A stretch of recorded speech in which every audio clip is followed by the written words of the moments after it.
There's a moment every one of us eventually faces, a moment where everyone around us is doing one thing, and we have to decide whether we'll do it too or stand apart. For three young men in ancient Babylon, that moment wasn't small. Refusing to go along with the crowd meant risking their lives. Most of us will never be told to bow down to a statue or be thrown into a fire, but all of us know the quieter version of that pressure, the pull to go along with what everyone else is doing, thinking, or valuing, just because it's normal. So here's the question worth sitting with. When the pressure to conform is strong, what keeps us standing firm instead of giving in? Today we'll look at a familiar account from the book of Daniel and a short but weighty teaching from Romans to find an answer.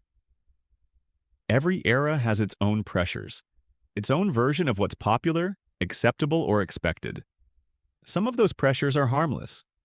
Others quietly shape how we think, what we value, and the choices we make, often without us noticing. That's really the heart of the issue. We are confronted daily with influences from the society around us, and the wrong kind of pressure can lead us into choices that pull us away from what God actually wants for our lives. Scripture doesn't leave us guessing about what it looks like to face that pressure head-on. It gives us a vivid, real example found in Daniel chapter 3. Here's what happened. Three young Hebrew men, Shadrach, Meshach, and Abednego, were living in Babylon under a king who had set up a massive golden image and commanded everyone to bow down and worship it. Everyone around them was doing it, but these three refused. And when the king found out, he gave them one more chance. Bow down or be thrown into a blazing furnace. They still refused. So they were bound and thrown into the fire. And according to the account, the king watched in amazement. The fire hadn't harmed them at all. Not a hair was singed, their clothes didn't even smell of smoke. He called them out of the furnace and, in front of everyone, praised the God who had delivered them. These three young men faced tremendous pressure from their entire society to bow down and worship a golden image. Everyone around them was doing it.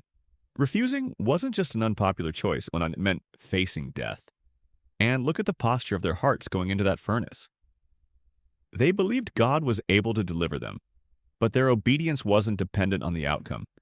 Even if God had chosen not to rescue them, they were still resolved not to do what would go against His will. That's faithfulness rooted in who God is, not in a guarantee of how things would turn out. And that's exactly the kind of conviction that lets us resist the pressure of the world around us. That same call to resist conformity isn't unique to three young men in Babylon. It's given to every believer. The Apostle Paul addresses it directly in his letter to the Romans, chapter 12, verse 2.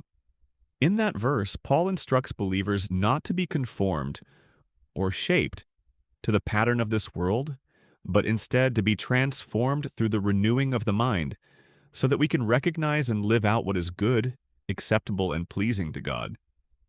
Notice where that transformation starts. Not with outward performance first, but with how we think. When our minds are renewed and set on God, our actions naturally begin to line up with His will, rather than bending to whatever pressure the culture is applying at the moment. That's exactly what we see already at work in Shadrach, Meshach, and Abednego. Their refusal to bow wasn't a last-second act of willpower. It came from a conviction about God that had already been settled in their minds long before the furnace was ever heated. We may never stand in front of a literal furnace, but we are confronted daily with influences that ask us to conform anyway, to go along with what's popular even when it runs against what we know to be true. That kind of pressure rarely announces itself loudly. It shows up gradually in small compromises in our relationships, our work, our conversations, and our daily decisions, until those small compromises add up to something bigger. The same principle that carried Shadrach, Meshach, and Abednego through the furnace applies to us now. Transformation starts with attitude, with a mind renewed by God rather than shaped by the world. Once that's settled, our actions tend to follow, even when standing firm costs us something. As you sit with this lesson, consider a few questions. What are some pressures in our society today that run contrary to God's will? Why do you think people are so easily overcome by the world's pressure? What can you do practically to stand firm the next time that pressure comes? The pressure to conform isn't going away. It's part of living in this world. But the example of Shadrach, Meshach, and Abednego and Paul's teaching in Romans 12:2 point us to a different way of living.